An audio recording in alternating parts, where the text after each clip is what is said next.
welcome everybody. We're gonna start getting right into it. People are gonna keep streaming in as we go. But first of all, I want to say welcome to Albon. I believe I'm saying that correctly, right, Albon? Yeah. All right, awesome, man. Glad to have you, and we're excited to talk about your music. Yeah, man. Welcome. This Thank is you a for big having me. day. We're celebrating Albon and his release, second album in 1 year. Well, Yeah, it's crazy, man. Welcome. thank you. So premiere was today, right? Correct. You released today. Yeah. It was kind of like a soft premiere. I had released a single, and it was a Sheryl Crow cover of the song "Strong Enough." Definitely want to talk about that one. Yeah. Yeah, that I released a bit ago. But like I kind of like I was saying, I had these things laying around and wanted to figure out a way to like put them out in the world because I didn't feel like they feel very like artistic to me, which is cool. But like art and marketing and all that stuff doesn't always work so well together. And so I kind of was like trying to figure out how to like push towards like community collaboration and like staying real to like what it is and whatever. And so my friend who is a writer at this magazine Cultural Collide wrote this like quarantine piece for me. Well, we kind of did it together or whatever. She wrote it and we just had like really candid conversations, and I released the song Strong Enough, and then we're doing this together here for the rest of the work. So yeah, that's kind of been the whole vibe of this EP, is just like homegrown. Okay. I mean, for people that don't know, like, how would you kind of, I don't know, define like your sound, your music, like? I mean, it's like indie rock, I guess, which like no one likes to like put themselves in a box, but like it is, rock music because it has all the basic elements of a rock song, drums, Yeah. guitar, bass, blah, blah, blah. But like, I'm obsessed with melody and like, I don't know, I guess I'm just trying to integrate, like, this is me trying to integrate more like, I would say rock quality to like symphonic melodic sound. Cause like there's obviously the violin and all that. And like, I feel like if you stripped away the drums and like didn't have lyrics, like it could have the energy of like a small symphony or like a soundtrack or something. Yeah. But yeah, I guess Definitely. it's indie rock to the most part. So from your press kit, you mentioned, I mean, you cited a few like Grizzly Bear, who I'm a big fan of, and you also cited the soundtrack Peter Pan, which I found was kind of interesting. Like, how does that play into your music?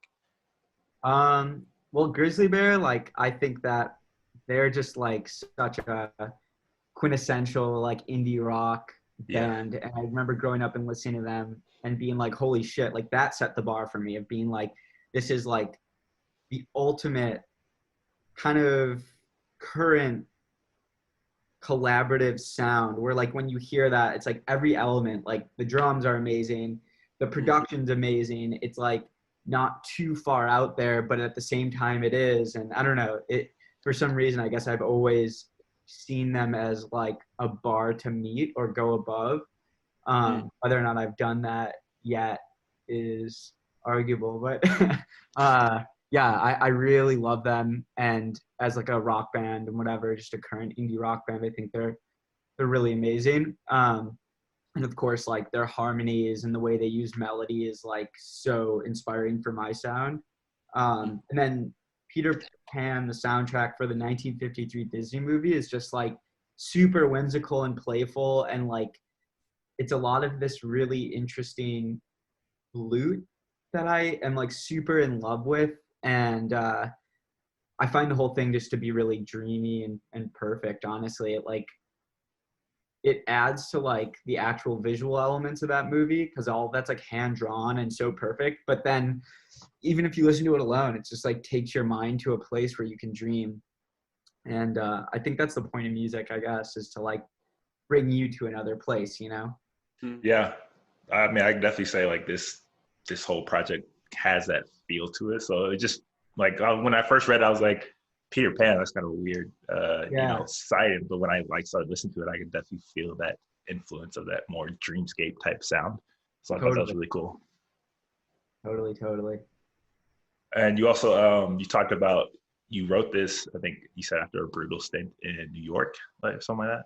Yeah. I was like working for this fucking asshole visual artist who, he was just a gnarly guy. He, to be fair, he came from a really weird background and like had all these crazy things, and he like made it in New York when everybody was coming up, like John Chamberlain, who is like his mentor, who's like this like junk visual artist who creates these crazy sculptures out of literal junk, but like they sell for tons of money now. John Chamberlain's died. This guy was his like protege, and so he came up in New York, was like Joni Mitchell's best friend, blah, blah, blah. But he was just like such an asshole and totally treated me so poorly. And along with a friend who I was working with him for, but it was like really important for me because on a certain level, I like connected with him really deeply and was able to really empathize with him. And it kind of showed me like this dude had everything. Like he had made it as an artist. He totally did it through the back doors of society. Like, and he had a beautiful studio, beautiful houses, blah, blah, blah, but he was a miserable person. And it just like really resonated with me. And it was like one of those lessons where I'm like, damn, I really needed to see that because life is so not goal oriented in that way. Like you can get everything you want, but if you're not doing what's true to you, and if you're not doing, I think like, you know, the values based work, then like you end up, you know, old and alone, even if you have everything and everybody with you, like your heart dries up.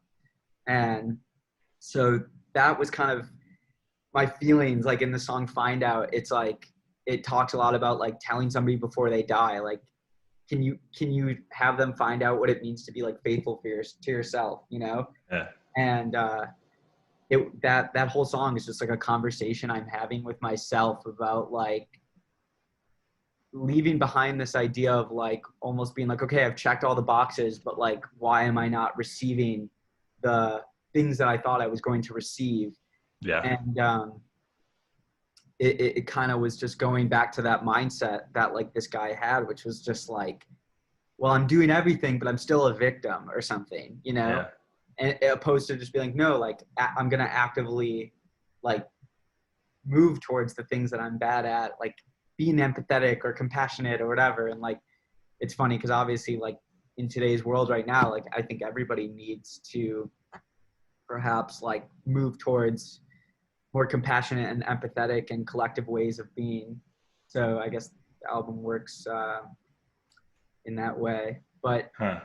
yeah, like, I don't know. I wrote it during that time. I also was like going through a gnarly breakup with someone who I loved very much. And like, it was like one of those things where, again, like I was transforming my idea of like what it means to hold love or have love for somebody, and how it's not always in like relationship form, because, you know, that's just the way life is. But it was just breaking barriers. And then I went to Colombia to backpack with like, I don't know, the little money I had, because it was a super cheap place to be.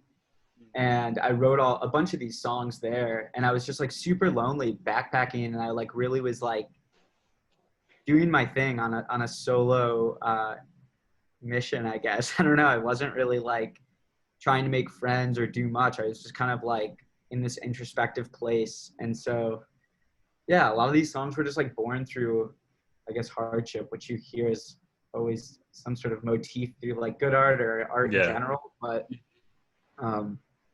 yeah, I don't know. That's kind of how these were born. But it took time, and they hatched really slowly. And a lot of them I tried to not overcomplicate, you know, like I didn't add lyrics where I didn't think there needed to be lyrics, or I didn't kind of pontificate like upon like all these ideas. Like on the song Kiss Me, it's just like me repeating myself 1,000 times, and it just resonates. So Yeah. yeah, it's all kind of, like I said, homegrown.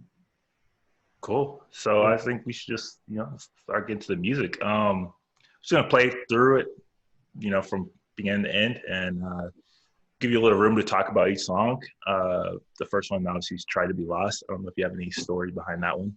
Yeah. Oh, you want me to say now? Yeah, you go ahead and say it now, then we'll play it. I wrote that one in like 2015 probably, and I was working a shitty corporate job, and I told myself I was going to quit and go work for that artist. And I realized that in that moment of being like, holy shit, I'm totally not knowing what I'm doing or getting into. It was just that, again, popping a bubble and just being like, fuck yeah, like being lost is the answer. Like that excitement that I felt and like getting into that and kind of embracing that perspective as like a youthful person, it just helped me to like move into that chapter and just move into myself, grow into myself in a way that was like exciting and embracing the space opposed to like, you know, freaking out and trying to just like build a space. Okay. Yeah. Cool. Yeah. Well, let's check it out. Track 1. Track 1. To be lost. Try to be lost. Try to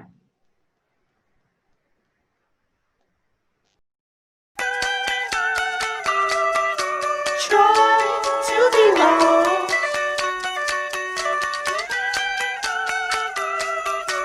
Not such a hurry.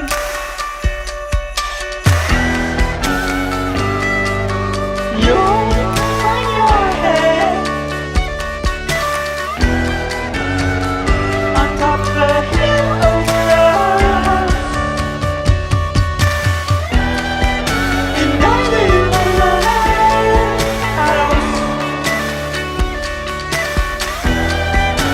right on over there.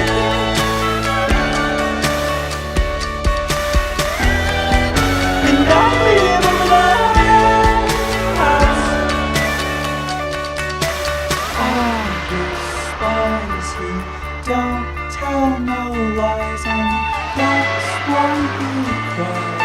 That's why he tries to be lost.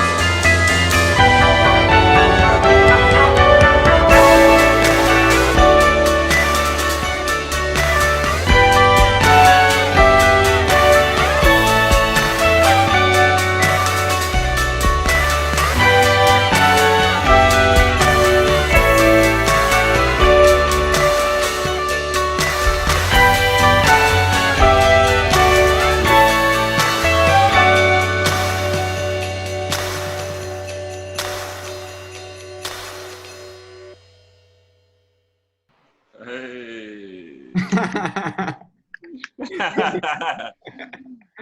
I like that one. I like that one a lot. Like, obviously the intro, and that really caught my attention when you like sent it to us. I was like, well, I can definitely hear the grizzly bear kind of influences in like that type of song. Like this very atmospheric into how, you know, how they do their music and sound. And I thought it was super dope. Hell yeah. Yeah. Thank you. Yeah. I don't know, that song took a really long time to figure out because the demo is really cool and it was super raw when I recorded it, and it was the first time I was able to like use my voice in a really confident way, I remember. And so trying to re-record it was really difficult for me. But the part about in the middle, this is kind of fun, but I talk about this guy named August Spies, and he was the creator of Anarchy, and I found out I was living in his apartment, well, that he once lived in Chicago at the time when I wrote that song, and he got hung. He was like killed by the police, like publicly, for being an anarchist. And I thought he was just such an inspiring figure, and it like made me feel really like, I don't know, it made me feel like affirmation, because I was like, fuck yeah, like I'm on this path, I'm doing my thing, and like to feel connected to this person who is like on some shit before, you know, it was even in the public way of thinking. Like he was a fucking anarchist, and I don't even know when. It was like late 1800s maybe, or early 1900s, and he was peaceful and stuff too. But it was just interesting, and I remember just feeling like a sense of affirmation from the universe. I was like, August Spies, he doesn't tell lies, and that's why he cries. And wrote that little like nursery rhyme in there because I thought it was kind of funny, and it was like paying homage to him. And yeah, I don't know, just a fun fact. That's like I like that song. Yeah, thank you. It's very cool. Thank you. Very cool. Hell yeah. So find out, is there any interesting stories behind track number 2? I wrote the song in Colombia. I remember that, and I shared it with this really cool Korean friend I had made, and they were like, nice, I really like the beginning. And that was like literally it. But yeah, it's just begging the question of being like I said, like kind of being stuck in this mindset of being like, oh, well, how long do I have to like be true to myself to attain some sense of freedom? But like, I was kind of writing about this, like as I've grown up, you just find out it's a holistic picture and it's a forever thing. You know, it's like being true to yourself and pursuing freedom and all the other elements of human living that we sometimes like to compartmentalize or separate from our existence. It's like, no, it's like we have to just every day try to integrate all those things in order to attain some sort of feeling of freedom or something. I don't know. Still haven't gotten the answer, but working towards it. Okay. Let's find out. Let's play it right now. Yeah.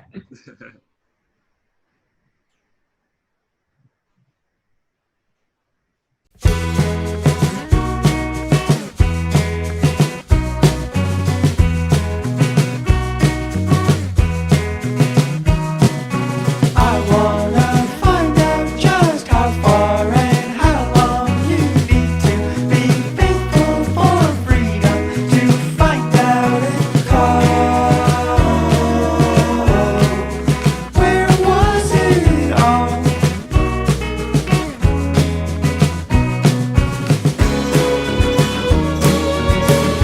I know the truth. All about being you'll play your game and forget household things. But when you die, I hope that I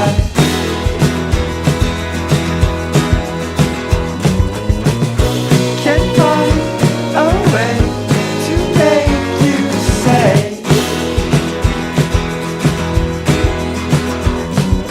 I wanna find out just how far and how long you need to be faithful for freedom to find out and call. Where was it all?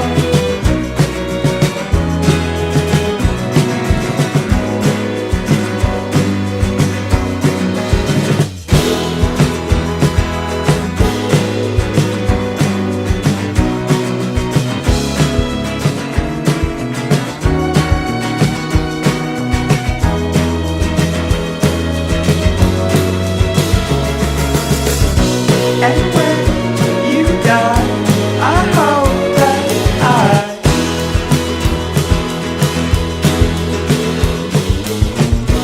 can find a way to make you say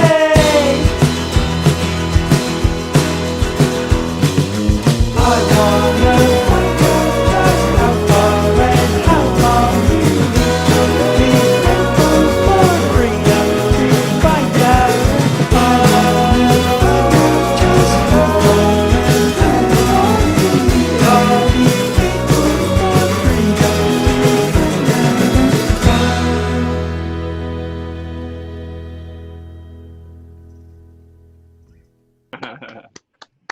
Yeah. That actually brings up a question I wanted to ask you, Albon, about production and how you layer like the instrumentation. Because I was thinking about just like the string instruments and how that sounded like there might be like electric guitar over like violin and stuff like that. And I was just wondering about your thought process and like how you know, just do that lovely stuff you do. Thank you. Yeah.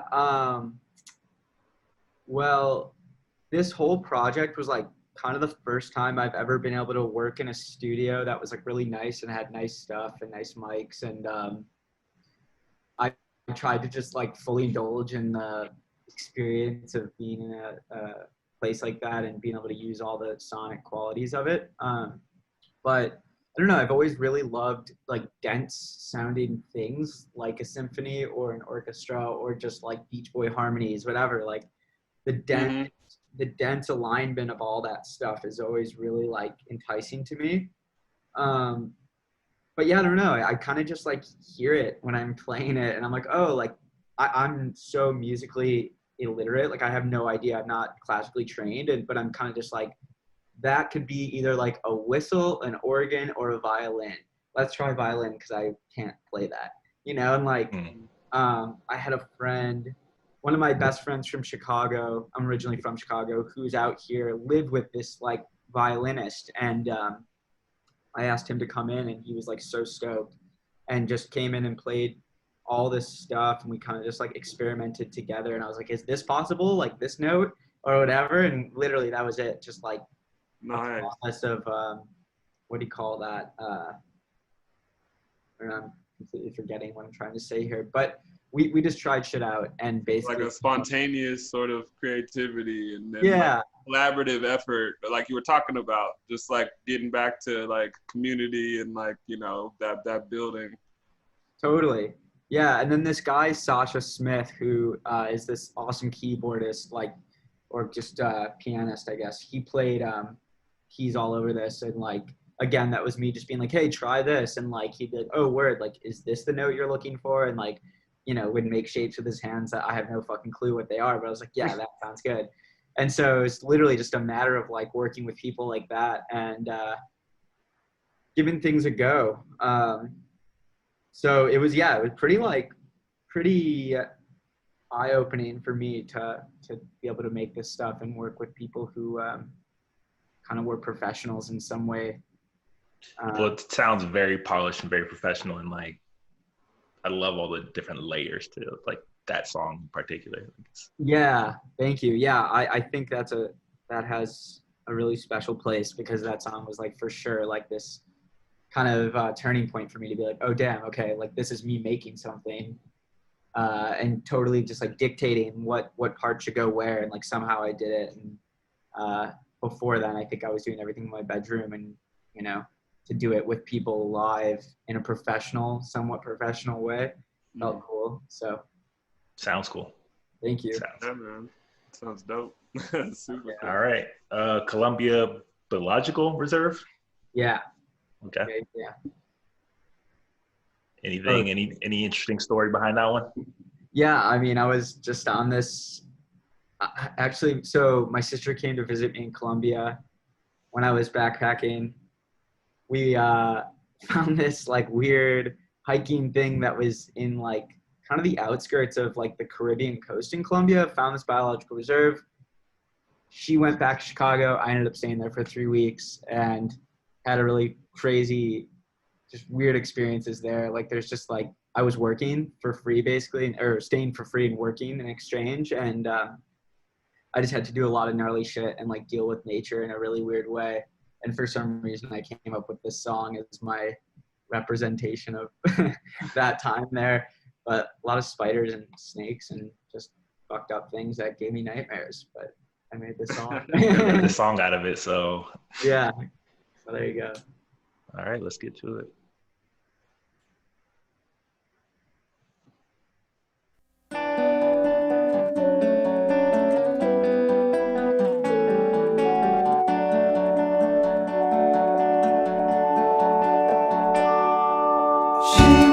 To go inside and find herself so fearless.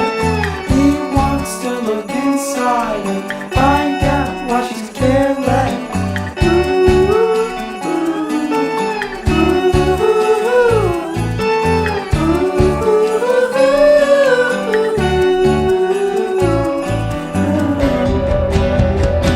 Don't try, be wise.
Very cool. It's definitely has that like kind of whimsical feel to it. That's I think the song that most reminded me like that Peter Pan kind of whimsical nature. Totally, yeah. That for sure, like, I don't know, yeah, it has a special place visually for me in my mind. Because I don't think about all the bad things that I was describing. It's like, I guess maybe more reminiscent of like overcoming that and then like being in a place of stability, or like for me, really what I see when I hear that is like a snowstorm. It's like, I really don't like snow. I live in Los Angeles, but grew up in Chicago, and like there is something really beautiful about being in an experience and immersed in it, and like especially when you can be curious about it. And I feel like, I don't know if that makes sense, but it represents kind of that immersion or that feeling of like immersion Yeah. in whatever experience you're having. Yeah, definitely a very visual kind of song for Mhm. sure. Yeah. All right, Kiss. Yeah. Yeah, this one's just about like, I just love the melody. I wrote this probably in 2014. And I don't know, I was always really afraid to like move along with it because there's a lot of like, there's just so much dynamic to the song, and I really wasn't sure how to record it. And finally I was just like, okay, fuck it. I'm going to like make a super linear song where it's literally the same parts and different ideas on each part. And so that's what this is. And then like, obviously lyrically, it's just about the idea of like moving forward with some ease and self-compassion, and kind of the idea of embracing, again, the process of whatever it is you're going through and whatever you're growing from. All right, let's check it out. Mm-hmm.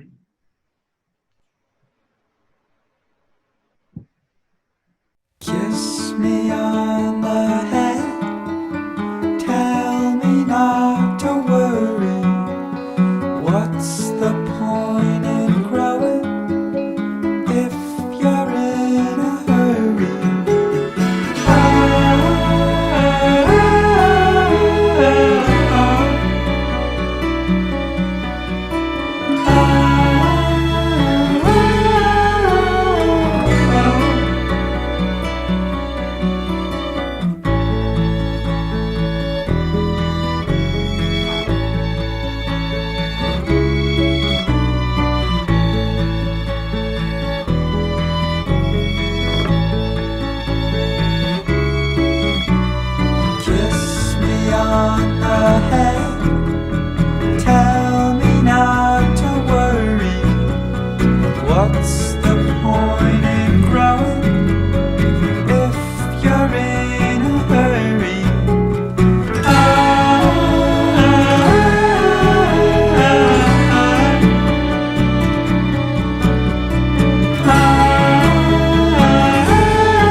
the vocals, man. I really like the vocals in that song.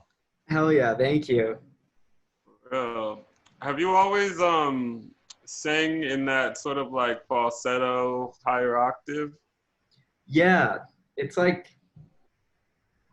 I don't know why, but yeah, I have. I mean, it's really beautiful. It's like you're floating over the music, you know? Yeah, I think that it's interesting because I think that like as I'm growing into learning how to do all of this and especially sing, like I'm realizing that like it's helpful for me because it's like literally harnessing the energy and creating like a tighter airway that I can like project this higher sound through, and singing low and getting like texturally rich results that I think are like genuine and good. It requires you to be like a lot more relaxed and kind of like, yeah, I don't know. It's like it takes less effort, but more effort mentally or something. So I'm kind of trying to learn how to do that more, and just generally like move into a more genuine way of delivering vocal stuff. But yeah, no, that I think that all this whole record, that's my like one qualm is like a lot of the delivery I think is really high, which I do like, and it like fits and obviously like was a choice. But as I grow, I'm realizing that like that for me is sort of a cover up. It's like I can sing high, like if I really want to, like that's easy for me. And the hard thing is actually being relaxed and singing in a lower tone. And I think with that said, like, I don't know, there's something really awesome about like hearing people sing in a low tone or whatever, and like you can dream the high parts or like hear the falsettos or like adding little bits of falsetto parts, because it's like then it leads your ear and your brain to like develop the other parts. Or like, you know, sometimes you'll hear a song and like you'll have your own drum beat in your head, and that's kind of what I'm trying to like move towards vocally, is like delivering performances that actually promote people to feel like a sense of creativity while listening. Yeah. I think it's fun. It's very involved. Well, it sounds like you've already been thinking about it. Like even with the music, even though you technically didn't feel like you're doing it vocally, I think like the way you instrumentation, like, you know, even in that song where the drums were only for like a certain section of that lower tone coming in, that's like, and then like it riding out, it's like, I don't know. I'm really excited to see like your next projects and how you develop and experiment more, because I only know it's going to get better and even more, you know, dynamic. So Thank you. yeah, man. And yeah, the falsetto is beautiful. So don't Thank stop you. singing high. No, I'm not going to eliminate it, but yeah, use it more sparingly, I'd say.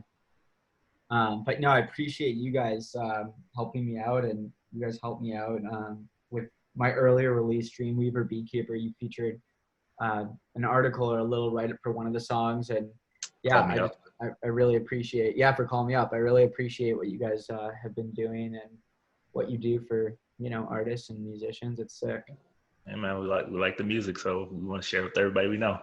Thank you. Stick It to them. I think this might be, that's definitely one of my favorite songs off the project, for sure, when coming up. I don't know if you have any story behind this one too. No, this was me trying to create a pop song and being like, okay, cool, this somewhat emulates a pop song. And then I just like, went into the studio and was like, hey, can you record this? I really like this drum part, to my friend Peter. And yeah, that's it.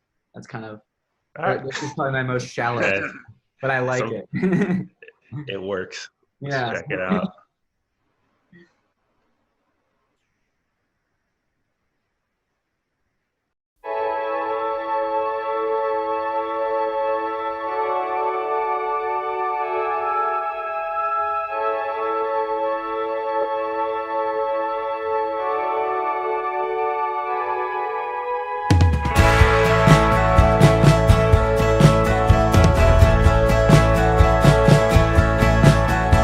Stop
Yeah, thank you. Yeah, I like that song. Cool. All these are like these pivotal growing points for me in terms of just like trying stuff because of getting in the studio, and it's cool to listen back, and I'm excited for the future too. And yeah, I'm stoked. So again, Yeah, thank I you. mean, like you said, is probably the most pop, straightforward pop song off the whole, I think, tape. But the melodies, again, I think they're something special to like the melodies that you've come up with, and like compare that with like the vocals, and it's just I think it takes it above just being another pop song for sure. Yeah, thank you. Yeah, I feel like that song again, like I had a lot of ideas circulating, and then to actually execute it was quite interesting, especially in like a live situation. Um, but yeah, Feels like Definitely there was gives a lot me, of like nostalgia. yeah, that's what I was gonna say. It feels like kind of driving down like California coast, like back in like the '70s or something like that, like in a convertible or something like that. It's definitely got that feel to it. yeah, it's funny. Like I get a lot of people who say that about my music. They're like, "Oh, it feels like very classic rock, blah blah." Like has that element to it, and I totally didn't grow up listening to that stuff. Like if anything, I grew up. I was like the youngest of two sisters, and they were always playing like pop hits on the radio. Yeah, And I feel like by that time, my parents were like, putting me in front of the TV to watch Barney, whatever. So it's like I like didn't grow up hearing like the Beatles or like Rolling Stones or any of that shit. I just kind of I don't know, I guess moved towards it naturally. And I think also this studio space naturally lent itself to like that organ sound and like really good reverb and good like outboard effect stuff that probably helped develop the quality of sound that like makes it reminiscent of kind of classic rock era music. yeah, yeah, Because a lot of the new stuff I'm working on, like that since quarantine, I haven't been able to go to studios, and it's like I've been doing it from my bedroom. Like a lot of it's far more, um, I don't know what to say, like modern, I guess, but just like, yeah, there's definitely more modern elements to it that completely change the context of like hearing those falsetto vocals or whatever. And like, I'm still obsessed with harmonies and all that stuff, but the context is really different. So it'll be interesting to share the newer stuff with everybody as well and see how people react. Eh, can't wait to hear it. So were you like a Backstreet Boys or NSYNC family growing Well, up? oh, dude, I don't know. I definitely have vivid memories of In Sync. Like, I feel like I had like their sticker on like, my shower door or something, even though I like didn't like them. Like, it was just literally, I had two older sisters, and like, yeah, I was always like turning on the Chicago pop radio station. But I think like the first records I ever bought were think it was Blink-182, Take Off Your Pants and Jacket, Dr. Dre, The Chronic, and Okay. Nelly Country Grammar. I'm pretty sure those are the first things I bought from Best Buy. Hey, that's an interesting. That's a good mix right there. I like that one. Yeah, so like totally not in the realm of this. I guess like Blink-182 is more rock, but like it's funny because I did not, yeah, like I said, did not grow up with classic rock. So Hey, Dre was one of my first records, along with like Wu-Tang and all that. So like, yeah, yeah, yeah, exactly. music tastes kind of evolved, but I think it all influences probably influences how you come up with like your own sound. Yeah, I think when it's like real, that resonates. Like it doesn't even matter when it's from. It's like when you hear something and you're like, oh, this is just so legit and like coming from a place that feels so real. Like that's when it that's why music's so special, I think, is because it spans, eras and like totally eliminates time. It's like Yeah, it's yeah, just as relevant, if you listen to songs from whenever. yeah. So we're gonna get to this last one. Before I shall open up to if anybody had any questions or comments, you guys can type those in the chat, and we'll kind of get to them at the end. But we're gonna talk to this Sheryl Crow cover, "Strong Enough." So why Sheryl Crow? Um, I don't know. I just really talk about like awesome voices and falsetto stuff. Like she is a legend. I love Sheryl Crow. probably started to hear her music just like happenstance when I was like a bit younger through like pop radio stuff again. But like her music always stuck with me. Like her melodies always stuck with me. And I kind of would listen back to that stuff, especially when I got to California. Like a lot of her music's great driving music. And I always was kind of like, man, I wish that like there was like some artist making this again, because some of it's very like 90s production stuff where it's like corny fake like Congo drums or like really corny like perfected bass lines. And I was like, it'd be cool to make like a super broken down vulnerable version of this. And the song Strong Enough is just like strikingly beautiful and vulnerable. And yeah, I don't know, I was just like drawn to it. Well, I can't say I've been the biggest Sheryl Crow fan or know her catalog like that, but I asked my resident Sheryl Crow expert. She said it was a great cover, so I'm gonna have to agree with her on this one. So, all right, cool. so let's check it out. Sick. Strong Enough.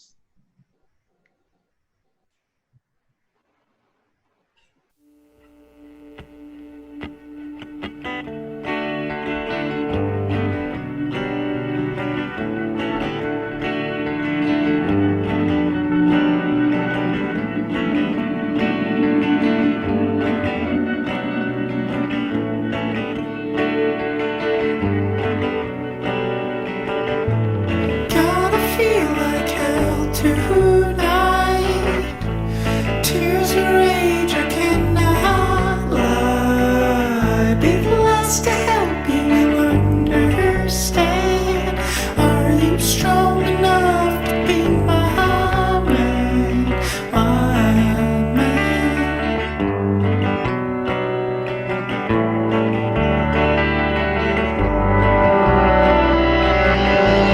Nothing's true and nothing's right. So let me be alone tonight. 'Cause you can't change the way I am. Are you strong enough to be my man? My man. I promise I'll believe.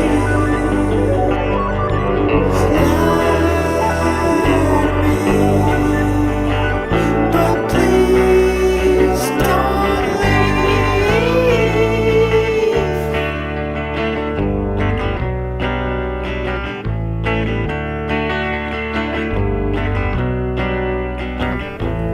Have a face I cannot show.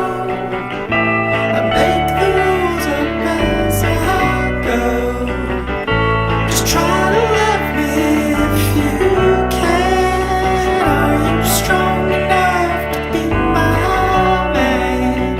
Are you strong enough to be my man? Are you strong enough to be my man? Are you strong enough to be my man? Are you strong enough to be my man?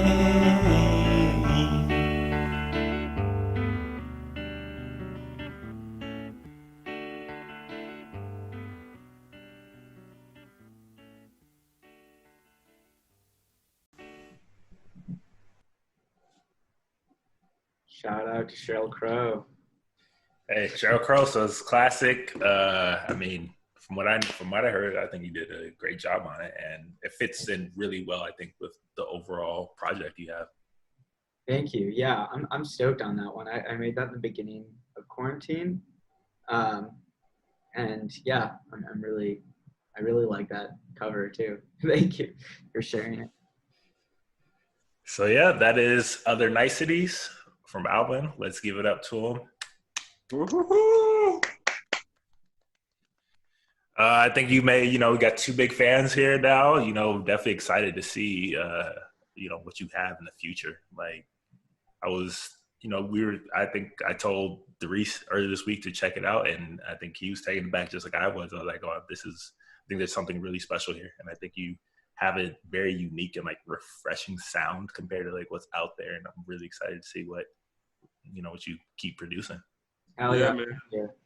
Absolutely. Yeah, I was definitely pleasantly surprised, and I loved the fact that you know, when you listen to new music and it catches you that way, and it's like it's actually something you want to hold on to. You're like, damn, you know, like okay, yeah, I really fuck with this. Like this is dope. Like so then like to go into this event and like you be down to like share your music and talk about each song with us like this and break things down. It's been like a blessing, and really appreciate you, you know, taking time to, you know, break down your craft a little bit with us and share. Yeah.